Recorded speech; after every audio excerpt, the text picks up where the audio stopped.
Before the glass case. Before the warning sign. Before Hollywood turned a child's toy into a cinematic demon, there was a quiet apartment, 2 nursing students, and a ragged cloth doll sitting innocently on a bed. What if I told you that the real Annabelle never looked like the porcelain nightmare you saw in theaters? What if the most disturbing part of the story isn't how she looks, but what allegedly happened around her? Movies thrive on distortion. Fear sells better when it has sharp teeth and cracked porcelain skin.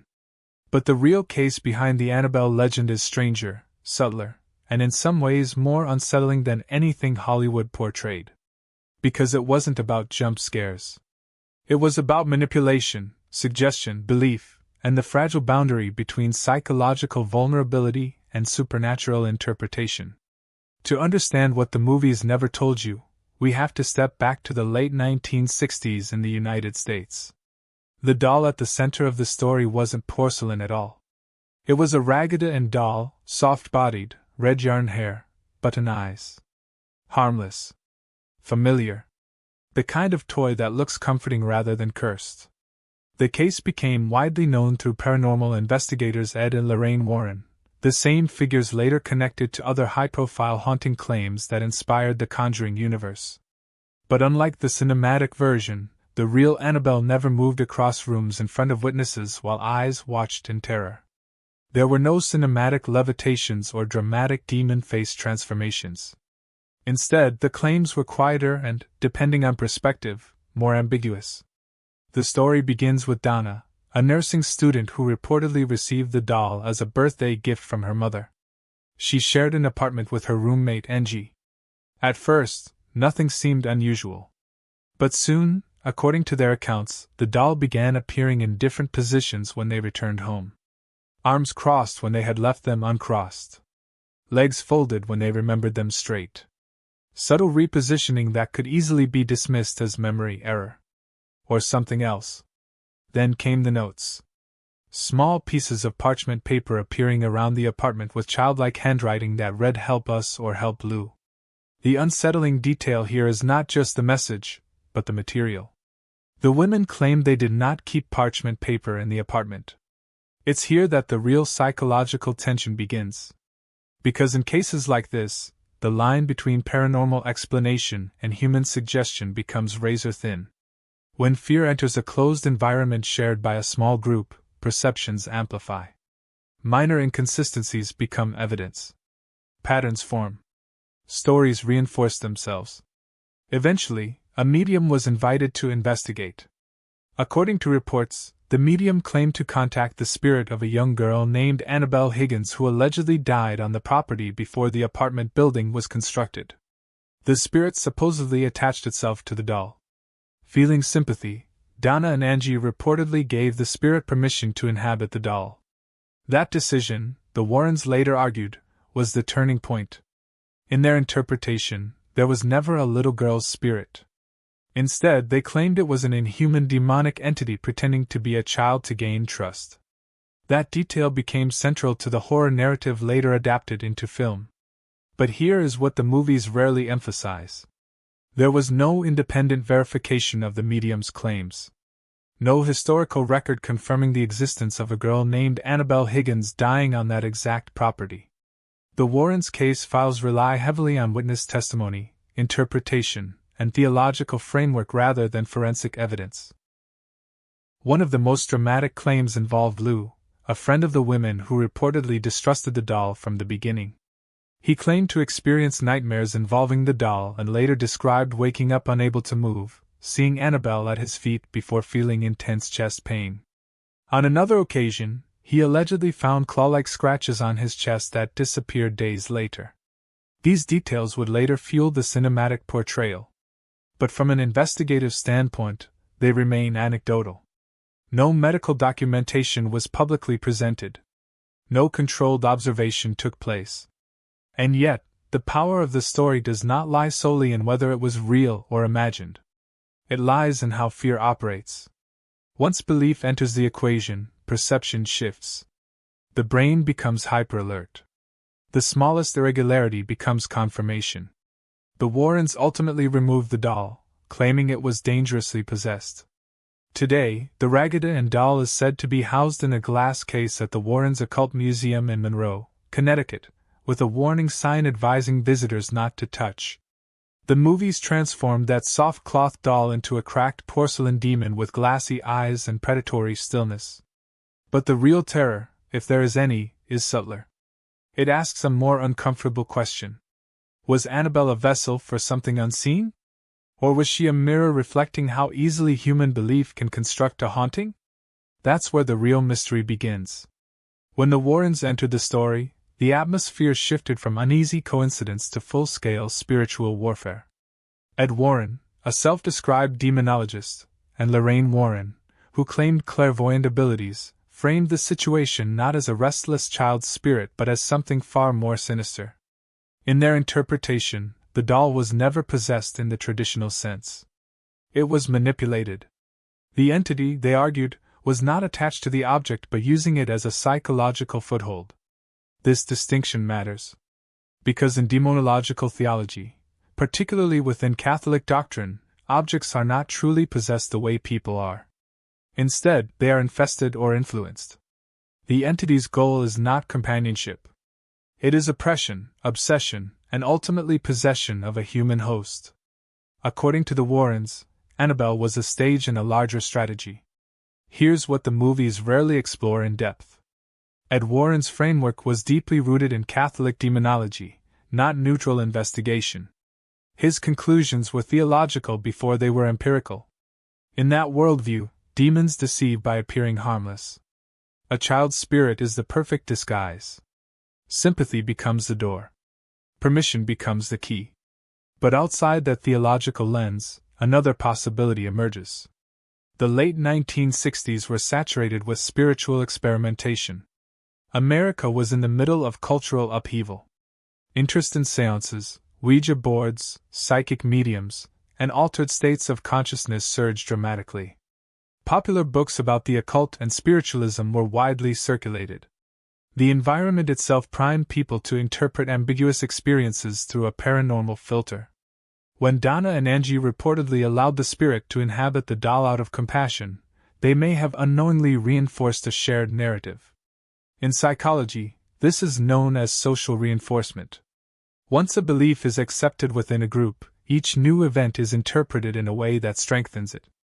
Lou's scratches, for example, became proof of escalation. But scratches can have numerous explanations. Sleep paralysis, hypnagogic hallucinations, and stress-induced physical symptoms are well-documented phenomena. In episodes of sleep paralysis, individuals can experience intense chest pressure, visual hallucinations, and a sense of a threatening presence. Across cultures, this phenomenon has historically been interpreted as demons, spirits, or shadow entities. The Warrens saw demonic attack. A neurologist might see REM intrusion. What makes the Annabelle case compelling is not that one explanation definitively wins. It's that both coexist in tension. The Warrens documented the case within their archive of paranormal investigations. Critics argue that much of their work lacks scientific rigor. Supporters claim their decades of case experience cannot be dismissed so easily. The doll was eventually removed and transported by the Warrens. According to their accounts, even that journey was marked by supernatural interference. Ed claimed the car's brakes failed repeatedly until he sprinkled holy water on the doll. Later, after placing Annabelle in a glass case, the Warrens reported that a museum visitor mocked the doll, tapped on the glass, and later died in a motorcycle accident on the way home. That detail appears in countless retellings. Yet there is no publicly verifiable documentation linking a specific individual's death to the incident. No official report names Annabelle as a factor.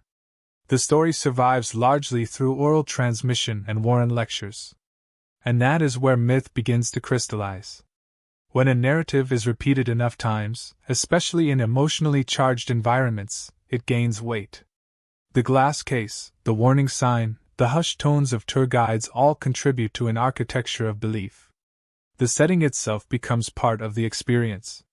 Fear is contagious. Stand in a dimly lit room. Place a doll behind glass. Add a story about claw marks and fatal accidents. The mind fills in the rest. Yet the doll remains physically unchanged. A soft Raggedy Ann toy. No moving eyelids. No porcelain grin. Just cloth and stuffing. This contrast between cinematic horror and mundane reality is crucial. Hollywood needed something visually terrifying. A rag doll does not command the same primal fear response as a cracked porcelain face with human-like eyes. So the image evolved. But in doing so, something interesting happened. The fictional version overshadowed the real one. And the real mystery became quieter, more psychological, more disturbing in a different way. Because if Annabelle was not a demon, then what fueled decades of conviction around her? Why do intelligent adults still refuse to touch the glass case? Why do visitors report feeling uneasy in her presence? The answer may not lie in the doll at all. It may lie in the power of narrative, expectation, and the human need to give shape to the unknown. Now we move into territory that is, in many ways, more unsettling than demons. Because if the Annabelle story is not purely supernatural, then we are left confronting something closer to home. The human mind. When people enter a space already primed with fear, perception changes. Studies in cognitive psychology consistently show that expectation alters sensory interpretation. If you are told a room is haunted, you are significantly more likely to report unusual sensations. Temperature shifts feel intentional. Ordinary sounds gain agency. Shadows appear deliberate. The brain does not simply observe reality. It predicts it. In the Annabelle case, the environment became a closed psychological loop. A doll begins appearing in slightly different positions. Memory, however, is notoriously unreliable. Research and eyewitness testimony demonstrates that even confident recollections can be inaccurate. Subtle repositioning could be misremembered. But once the idea of movement enters awareness, each new observation becomes confirmation. Then come the notes. Help us. Help Lou written on parchment paper the women claim they did not own. That detail creates a mystery anchor. If parchment was truly absent from the apartment, it strengthens the paranormal narrative. But here is what investigators outside the Warren circle have pointed out. There was never forensic documentation publicly released. No handwriting analysis. No verified sourcing of the paper. The evidence exists only in testimonial form. Testimony is powerful. But it is also fragile. The phenomenon of automatic writing, dissociation, and unconscious motor movement has been studied extensively.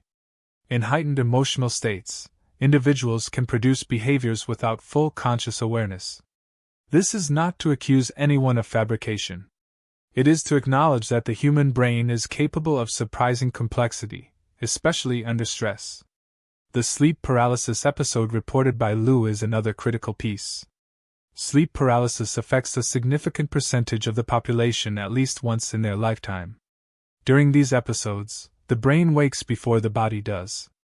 The result can be immobility, intense fear, pressure on the chest, and vivid hallucinations of figures in the room.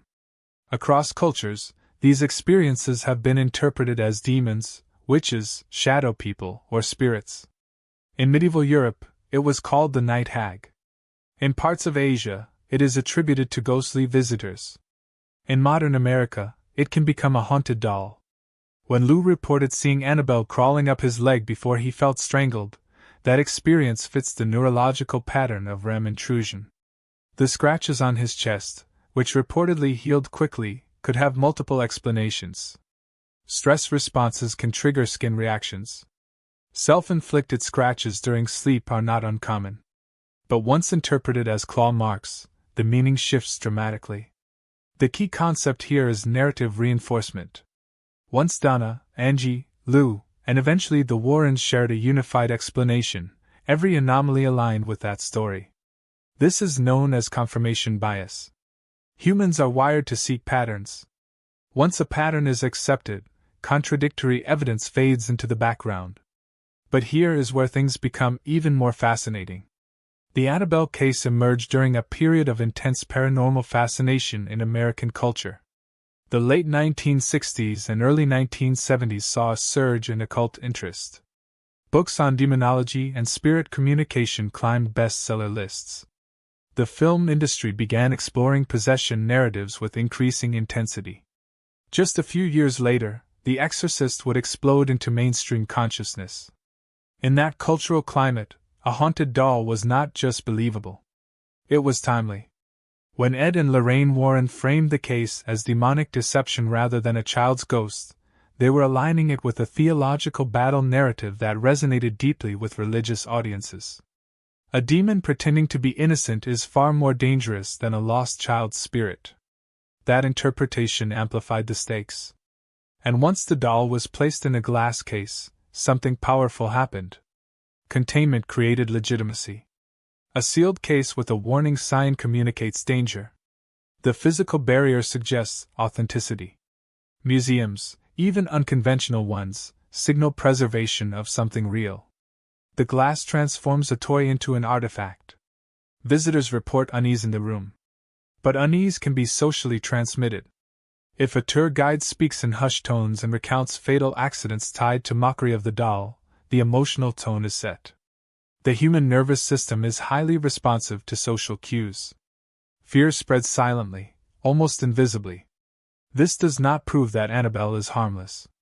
Nor does it prove she is supernatural. What it reveals is something perhaps more unsettling. Belief itself is an engine. The brain does not require a demon to generate terror. It requires suggestion, context, and narrative cohesion. Once those elements align, an ordinary object can become a conduit for dread. And yet, despite psychological explanations, something persists. The story refuses to fade. The doll remains locked behind glass. People still whisper her name. Which raises a deeper question. If the Annabelle legend were purely psychological, why has it endured for decades without collapsing under scrutiny? Why does it still feel charged? To answer that, we must explore what Hollywood changed, what it exaggerated, and what it left out entirely. Because sometimes the most revealing details are not in what was added. They are in what was removed. By the time Annabelle reached the big screen, she was no longer a soft Raggedy Ann doll with stitched features and yarn hair. She had become porcelain. Her cheeks were pale and cracked, her eyes glassy and predatory, her smile frozen into something that felt almost aware. That transformation was not accidental. It was strategic. Cinema operates on immediacy. Fear must register in a split second. A cloth doll does not activate primal alarm systems the way a human-like face does. Psychologists call this the uncanny valley effect. When an object looks almost human but not quite, the brain reacts with unease. The cinematic Annabelle was engineered for that response. The real one was not. But the visual redesign was only the beginning. The films dramatically intensified the phenomena. Doors slam violently. The doll levitates. Rooms distort. Priests confront manifest entities. The narrative becomes explosive, external, undeniable. This is storytelling escalation. Ambiguity does not sell tickets the way spectacle does. Yet in doing so, something crucial was lost. The real case, as told by the Warrens, was about gradual psychological pressure. Small movements. Notes. Nightmares. Subtle manipulation. It unfolded slowly, like tension tightening in a closed room. The horror was cumulative rather than cinematic. Hollywood replaced ambiguity with certainty. In the films, the doll is clearly a vessel of evil. The threat is visually confirmed. The audience is never asked to question whether events might have alternative explanations. The supernatural is literal and active. But in the real account, every event rests on testimony. There is no recorded footage of the doll moving. No documented levitation. No verified demonic voice captured on tape. This shift from testimonial ambiguity to visual certainty fundamentally changes the story. In reality, the most frightening aspect may not have been what the doll did, but what people believed it was doing. The tension lay in interpretation. Were these experiences external attacks or internal projections amplified by fear? The movies also compress time. Real investigations, even according to the Warrens' narratives, unfolded over weeks. Film condenses events into days. Escalation becomes immediate. That urgency heightens adrenaline but removes the slow burn psychological layering that defined the original claims. Another significant omission is skepticism. In the cinematic universe, dissenting voices are often silenced quickly or proven wrong. In real life, the Warrens had critics. Researchers and skeptics questioned their methods, their documentation, and the absence of independent verification. Some argued that the power of suggestion played a central role in many cases attributed to them. That debate rarely appears in film. The audience is guided toward belief, not analysis. But perhaps the most intriguing element Hollywood softened is this. The Real Annabelle story hinges on permission. The medium allegedly told Donna and Angie that a spirit sought sympathy. The women, feeling compassion, granted it permission to inhabit the doll. According to Ed Warren's interpretation, that act opened the door to demonic influence. This concept of consent as spiritual vulnerability is deeply theological. It suggests that belief itself creates access points. That idea is subtle and psychologically complex. It implies responsibility, choice, and unintended consequences. The films simplify this into external attack. Evil intrudes whether invited or not. The moral architecture becomes clearer, more cinematic. And yet, despite all the embellishments, the legend of the Real Annabelle persists independently of the movies. Visitors still travel to see the doll. Online discussions continue. People debate whether the case was authentic or exaggerated. Why? Because even stripped of Hollywood spectacle, the core narrative contains something enduring. A harmless object becomes the center of fear. Ordinary individuals encounter events they cannot easily explain. Investigators frame those events within a cosmic struggle between good and evil. A physical artifact remains as evidence. It is a perfect myth structure. But myths do not survive on imagination alone. They endure because they resonate with deeper human anxieties. The fear of deception. The fear of inviting harm unknowingly. The fear that something might hide behind innocence. The porcelain face may be fiction. The anxiety beneath it is not. In our final part, we step beyond psychology and cinema. We examine the cultural afterlife of Annabelle, the reports that still surface, and the unsettling reason this doll refuses to fade into obscurity. Legends usually fade.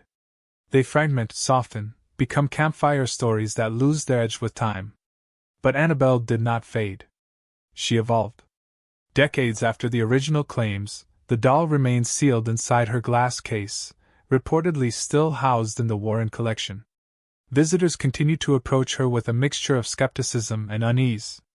Some laugh nervously. Others refuse to get too close. The warning sign remains. Do not touch. It is easy to dismiss all of this as theatrical branding. And certainly, the mythology surrounding Annabelle has commercial value. The Conjuring Universe became one of the highest-grossing horror franchises in modern cinema. The name Annabelle is now globally recognized. From a cultural perspective, she has transcended her origin story and entered archetype territory. But here is what keeps the real case alive. Ambiguity. If Annabelle were conclusively proven fraudulent, the mystery would collapse. If she were definitively proven supernatural, the debate would end. Instead, she exists in the gray space between belief and doubt. That uncertainty sustains her. In recent years, rumors have periodically surfaced online claiming that Annabelle escaped from her case. One viral wave erupted when social media users insisted the doll had gone missing from the museum. Panic spread rapidly across platforms. The story was false. The doll had not escaped. Yet the speed at which fear traveled revealed something profound. We want the myth to be alive. There is a psychological mechanism called narrative persistence. Once a story embeds itself into cultural consciousness, it seeks renewal. Every rumor, every alleged sighting, every exaggerated retelling injects fresh oxygen into the legend. But beyond internet rumor, the deeper question remains. Why does a simple cloth doll provoke such enduring discomfort? Objects accumulate meaning. Anthropologists have long studied how artifacts become vessels of belief. Religious relics, cursed objects, protective charms all function through attribution. The power is not measurable in material composition. It resides in collective agreement. Annabelle represents more than a haunted toy. She represents the fear that evil can disguise itself as harmless. She embodies the anxiety that compassion, when misplaced, can invite danger. She symbolizes the tension between faith-based interpretation and scientific skepticism. In an era increasingly dominated by rational explanation, she stands as a reminder that mystery still captivates us. And perhaps that is the most unsettling truth of all. Not that a demon hid inside a doll, but that human beings remain deeply responsive to stories that blur the line between the explainable and the unknown. When you stand before the real Annabelle, there is no movement, no glowing eyes, no dramatic soundtrack. Just a faded Raggedy Ann doll sitting behind glass. And yet, the air can feel heavy. Not because of measurable force, but because of accumulated narrative weight.